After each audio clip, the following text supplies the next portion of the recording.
কয়েকদিন ধরে একদমই সকাল সকাল উঠতে পারছি না, মানে সকালবেলা ঘুম ভেঙে যাচ্ছে কিন্তু যেন উঠতে ইচ্ছা করছে না, মনে হচ্ছে আর একটু ঘুমাই আর একটু ঘুমাই। আর এতে করে দেরিতেও ওঠা হচ্ছে, আবার সারাটা দিন ঘুম ঘুম ভাব রয়েছে একটা, তো এই জন্যই না একদমই শরীরটা ভালো লাগছে না। তাই আজকে যখনই ঘুমটা ভেঙে গেছে তখনই উঠে পড়েছি, আর একদমই শোয়ার চেষ্টা করিনি। ঘুম থেকে উঠেই এই যে একদম ব্রাশে কলগেট লাগিয়ে বাইরে নিয়ে চলে এলাম, আর তারপরে মুখে হাতে জল নিয়ে এদিক ওদিক ঘুরে ঘুরে ব্রাশটা করে নিচ্ছি।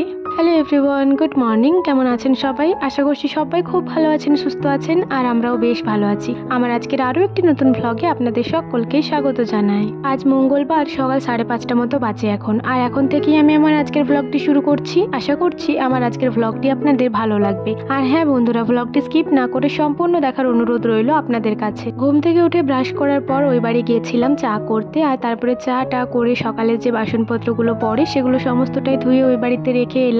আর তারপরে এই যে এই বাড়িতে এসে পরে জানালাগুলি খুলে নিচ্ছি। প্রথমে ওই পাশে জানালাটা খুলে নিলাম, আর তারপরে গাছটি ওপরে তুলে দিলাম, কারণ রাত্রেবেলায় তো গাছটা নিচেতেই নামানো থাকে। আর তারপরে এই পাশে জানালাটা খুলে নিলাম, আর পর্দাটাও একটু ঠিক করে দিলাম। জানালাগুলো খোলার পরে এই যে বিছানাটি ভালো করে পরিষ্কার করে নিচ্ছি, কারণ বিছানাটি না বাগিয়ে যেন অন্য কোনো কাজে হাত দিতে আমার একদমই ইচ্ছা করে না। আর এই বালিশের কভারগুলো তো চেঞ্জ করব, আপনাদেরকে বলেছিলাম, তবে আগের দিন করা হয়নি, তাই আজকে এই যে খুলে নিলাম, তারপর চেঞ্জ করে আবার পেতে দেবো। এই দুটি বিছানার চাদরের মধ্যে ওই সাদা চাদরটি আমার সবচেয়ে বেশি পছন্দের ছিল, মানে যে ঘিয়া কালারেরটা, তো ওই জন্যই ওইটা আমি প্রথমে পাতিনি। ভেবেছিলাম আমার হাজবেন্ড যখন আসবে তখনই না হয় পাতবো, তো ওটা অনেক বড় ভুল করে দিয়েছি। প্রথমে যদি আমি ওটা পেতে নিতাম তাহলে হয়তো আমি দেখতে পেতাম যে এটা ছেঁড়া রয়েছে বা এটার কোনো প্রবলেম রয়েছে, তাহলে হয়তো সেই মুহূর্তে ওটা আমি রিটার্ন করে দিতাম, তারপরে অন্য কোনো চাদর নিয়ে আসতাম। কিন্তু যেহেতু 3 মাস আগে এই বিছানার চাদর দুটি কিনেছি, আর আমি তো ব্যবহারও করে ফেলেছি এতদিন পরে, তো ওটা আবার কি চেঞ্জ করা যায় বলুন? আর নিজেরই কেমন একটা লাগলো ওটা আবার নিয়ে দোকানে যেতে।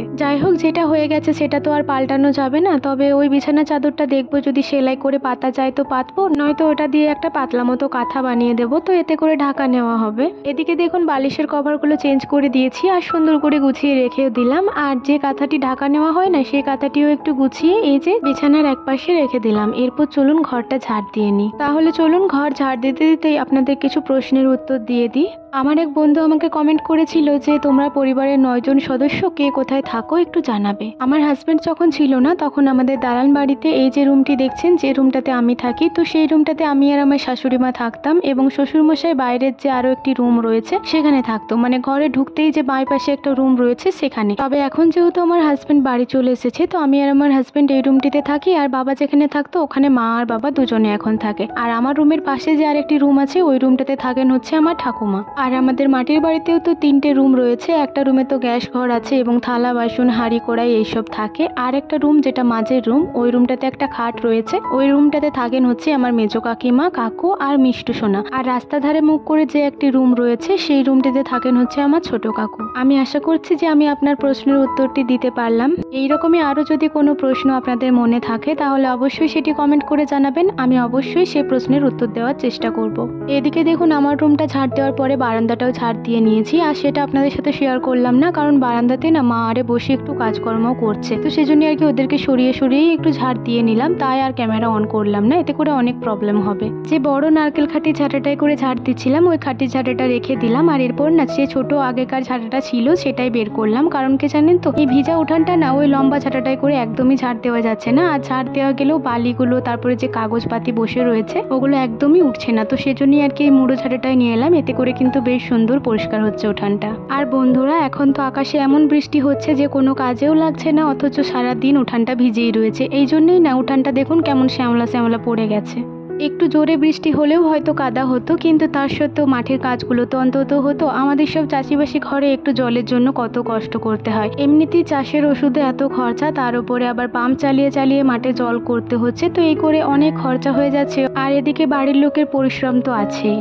যাই হোক, ঈশ্বর না চাইলে তো কোনো কিছুই সম্ভব নয়। ঈশ্বর যদি চান তাহলে এক মুহূর্তেই সমস্ত কাজ হয়ে যেতে পারে, কিন্তু উনি যদি না চান তাহলে কোনো মতেই এটা সম্ভব নয়। এদিকে দেখুন পুরো উঠানটাই সুন্দর করে ঝাড় দিয়ে নিয়েছি, আর তারপরে যে কটা নোংরা বেরিয়েছিল সেগুলো সমস্তটাই বালতির মধ্যে কুড়িয়ে দিচ্ছি। আর জানেন তো বন্ধুরা, এই ঝাঁটাটা না একটু ভেঙে গেছে, মানে বাঁধনটা খুলে গেছে, আর সে কারণেই না ঝাঁটার খাটিগুলো খুলে খুলে পড়ে যাচ্ছে। তো সেই দুটো খাটি পড়ে গেছিল, ওগুলোই আবার ঝাঁটাটার মধ্যে গুজে দিলাম। আর তারপরে দেখুন যে বালিগুলি ছিল এখানে জড়ো করা, তো সেগুলোই আবার ওপর দিক করে তুলে দিলাম। আর তারপরে একটু ভালো করে ঝাড় দিয়ে নিয়েছি। আজকে উঠানটা না বেশ পরিষ্কার লাগছিল জানেন, দুপুরবেলা হালকা মতো রোদ দিয়েছিল, সেজন্য উঠানটা না বেশ সুন্দর শুকিয়েও গেছিল। কিন্তু আবার সেই বিকালবেলা বৃষ্টি এসে সেই আবার কাদা কাদা করে দিল। সত্যি কথা, এই কাদা উঠানটা দেখতে না আর একদমই ভালো লাগছে না। এদিকে দেখুন ঝাঁটাগুলো সুন্দর করে ধুয়ে নিচ্ছি, যেহেতু ভিজে উঠানটা ঝাড় দিলাম তো অনেক কাদা কাদা লেগে গেছিল, তাই একটু বেশি করে জল দিয়েই ধুয়ে নিলাম। আর তারপরে যেখানে ঝাঁটাগুলি থাকে সেখানে রেখে দিচ্ছি। এই যে আমাদের সিঁড়ির নিচেটাতে এখানেই সমস্ত জিনিস থাকে।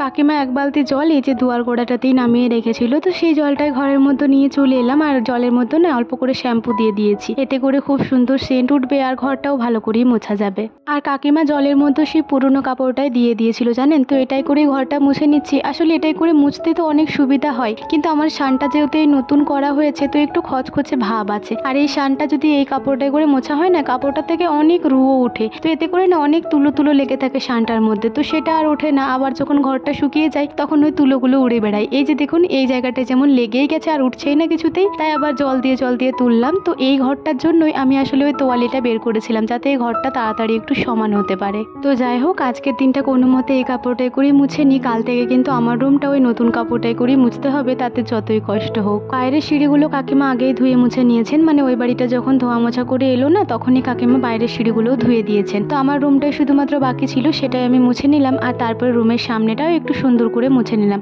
আর তারপরে রুমের সামনে যে বস্তাটা পাতা থাকে তো সেটাও একটু ভালো করে ঝেড়ে নিয়েছি, আর এই যে পেতে দিচ্ছি। আর ঘরের ভেতরেও তো একটা পাপোশ পাতা থাকে খাটের নিচে, তো ওটাও দিয়ে দিলাম। আর ঘর ঝাড় দেওয়া মোছার সময় দরজায় যে পর্দাটি দেওয়া রয়েছে ওটা একটু তুলে রাখি, নয়তো অনেক বিরক্ত করে জানেন, তো সেটাই একটু নামিয়ে নিলাম। এরপর চলুন ওই বাড়ি যাই।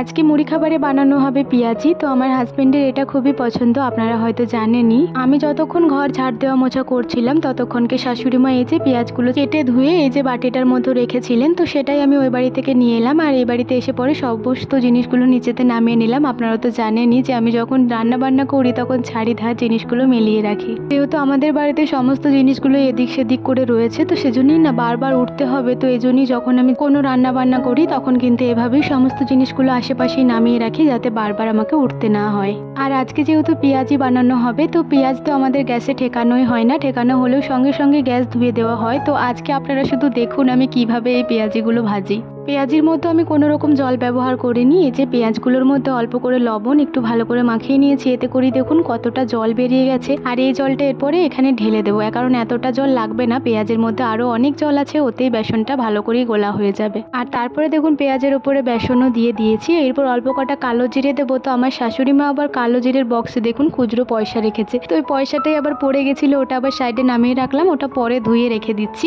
আর তারপরে দেখুন অল্প একটু হলুদও দিয়ে দিয়েছি। আর এই যে লঙ্কাগুলি দেখছেন এগুলি একটু খড়িয়ে নেব, তারপরে মুইয়ে নেব।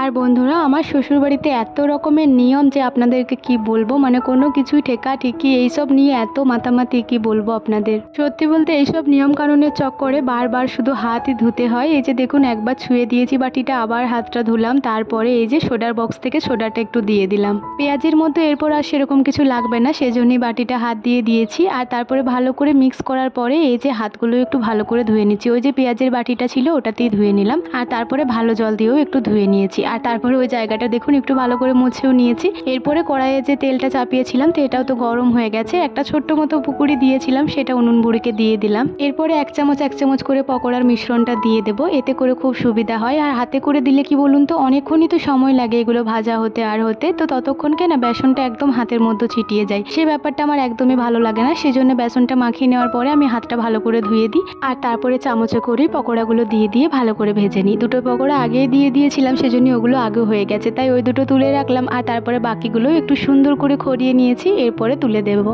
আমার বাবার বাড়িতে পকোড়া করার সময় বেসনের মধ্যে জলও দিত, কিন্তু এখানে আসার পরে দেখলাম পেঁয়াজিতে কোনো রকম জল ব্যবহার করা হয় না। আর এই পেঁয়াজিগুলো খেতে কিন্তু বেশ সুন্দর লাগে। আপনারা অবশ্যই নিজেদের বাড়িতে এরকম ভাবে পেঁয়াজি বানিয়ে দেখবেন আর খেয়ে বলবেন যে কেমন হয়েছিল। শুধু মুড়ির সাথে বলে নয়, যারা কিন্তু মুড়ি খান না তারা এটা চায়ের সাথেও খেতে পারেন, খেতে কিন্তু জাস্ট দারুণ লাগে। সমস্ত পকোড়াগুলো ভেজে নিয়েছি আর এই পকোড়াগুলো এই পাশ দিকে রেখে দেবো যেদিকে আমাদের ভাতের হাঁড়িতে থাকে, কারণ এই পাশে জিনিসগুলো সমস্তটাই আর কি নিরামিষের জিনিস, সেজন্য এই পাশে কোনো রকম পেঁয়াজ রসুন ঠেকানো হয় না। আর এরপরে না গ্যাসটা আর এই পাশটা যতটুকু আর কি পেঁয়াজ আরে ঠেকানো হয়েছে ততটুকু একটু ভালো করে মুছে দেবো।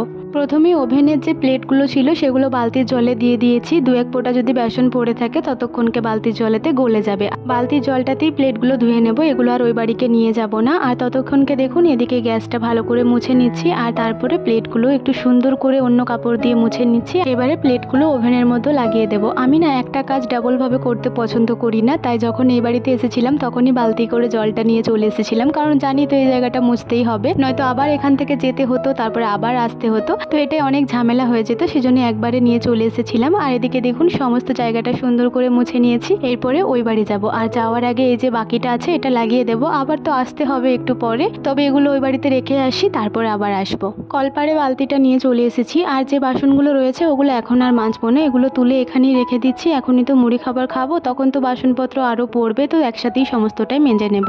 বাসনগুলো কলপাড়েতেই রেখে এই যে বালতিটাও সুন্দর করে ধুয়ে নিলাম আর হাত মুখটাও একটু ভালো করে ধুয়ে নিলাম। এরপর চলুন ওই বাড়িতে যাই পেঁয়াজিগুলো আর মায়ের চায়ের কেটলিটা আনার জন্য। আর আমাদের দালান বাড়ি থেকে মাটির বাড়ির দূরত্বটা হচ্ছে এতটা। ওই বাড়িতে গিয়ে পরে চাটা একটু গরম করে নিয়েছিলাম, কারণ তখন তো পেঁয়াজি করছিলাম, তাই তখন আর গরম করা হয়নি। গ্যাসটা ধোয়া মোছার পরে এই যে গরম করলাম আর তারপরে পেঁয়াজিগুলো আর চাটা এধারকে নিয়ে চলে এলাম। আর আমার হাজব্যান্ডকে একটা পেঁয়াজি দিলাম, বললাম কেমন হয়েছে বলো, ও বলছে বেশ ভালো হয়েছে। তো আমরা সবাই মিলে খাওয়া দাওয়া সেরে এই যে সমস্ত বাসনপত্রগুলো কলপাড়ে নিয়ে চলে এসেছি। এরপরে বাসনগুলো ধুয়ে নেব। সকাল সন্ধ্যের বাসনগুলো আমি ধুয়ে থাকি একা একাই, কারণ সকালবেলাতে এই যে মুড়ি খাবার পরে তো আমরা 4-5 জন মিলেই খাই, মিষ্টু, আমি, আমার শাশুড়ি মা আর আমার হাজব্যান্ড আর ঠাকুমা, তো এই কয়জন মিলেই খাই। তো এই বাসনগুলো আমি ধুয়ে দিই আর মা ওই বাড়িতে গিয়ে রেখে চলে আসেন। আর সন্ধ্যাবেলা যখন চা করি তখন কাকু আরে তো মুড়ি খায়, তো ওই বাসনগুলো আমি ধুয়ে দিই, তারপরে আবার কাকিমা নিয়ে চলে যায়। মানে আমি আর ওই বাড়িতে যাই না, বাসনগুলো ধুয়ে আমি এই বাড়িতেই রেখে দিই, কাকিমা কিংবা মা যে যায় নিয়ে চলে যায়, কারণ বারবার এতটা দূরত্ব না আমার যেতে ইচ্ছা করে না একদমই। আজকে তো অনেকগুলোই বাসন ছিল, তো এতগুলো বাসন থাকলে আমি সাধারণত পাম্পটা চালিয়ে নিই, কিন্তু আজকে জানেন তো কারেন্ট চলে গেছিলো, তো সেজন্যই কল টিপে টিপে এই যে সমস্ত বাসনগুলো ধুয়ে নিলাম। বাসনপত্র ধোয়ার পরে আমি স্নান করতে গেছিলাম, আর স্নান করে এসে পরে সেরকম আর কোনো ভিডিও শ্যুট করিনি। আমার হাজব্যান্ড এই বাড়িতে এসেছিল একটু রান্না বান্না করার জন্য। আর এই যে একদম দুপুরবেলা থালা নিয়ে বসে পড়েছি, বাবার বাড়ি থেকে যে আমগুলো দিয়ে গেছিলো সেই আমটাই একটা কেটেছি, তো এই আমের এক ভাগ নিয়ে নিয়েছি। আজকে হয়েছে তিলের বড়া আর হয়েছে কিন্দুরি ভাজা, ওগুলো একটু মশলা দিয়ে ভেজেছে। আর এই তরকারিটি আমার হাজব্যান্ড বানিয়েছে, বেগুন সুন্দরী না বেগুনের মহারানী যাই হোক একটা নাম বলছিল, তো খেতে কিন্তু খুবই সুন্দর হয়েছিল। গোটা গোটা বেগুনগুলো এই যে 6 ভাগ করে দিয়েছিল আর গোটা গোটায় দিয়ে দিয়েছিল একদম বক সমেত, খেতে কিন্তু খুবই সুন্দর হয়েছিল। আরও একদিন ওকে এই রান্নাটা করতে বলবো আর সেদিন আপনাদের সাথে রেসিপিটা শেয়ার করব। আর আজকে দুপুরবেলায় ডালই নিয়ে নিয়েছি, কারণ এখন না দুধ খেতে একদমই ইচ্ছা করছে না, মানে তবুও অল্প স্বল্প খাচ্ছি, তবে ভাতের সাথে আর সেরকমটা খাচ্ছি না। তাহলে চলুন বন্ধুরা আজকের ভিডিওটা ভাত খেতে খেতেই শেষ করে দিচ্ছি। ভিডিওটি কেমন লাগলো অবশ্যই কমেন্ট করে জানাবেন, ভালো লাগলে একটি লাইক করে দেবেন এবং সাবস্ক্রাইব করে আমার ছোট্ট চ্যানেলটির পাশে থাকবেন। সবাই ভালো থাকবেন, সুস্থ থাকবেন, আবারও দেখা হবে পরের কোনো একটি ভ্লগে। টাটা।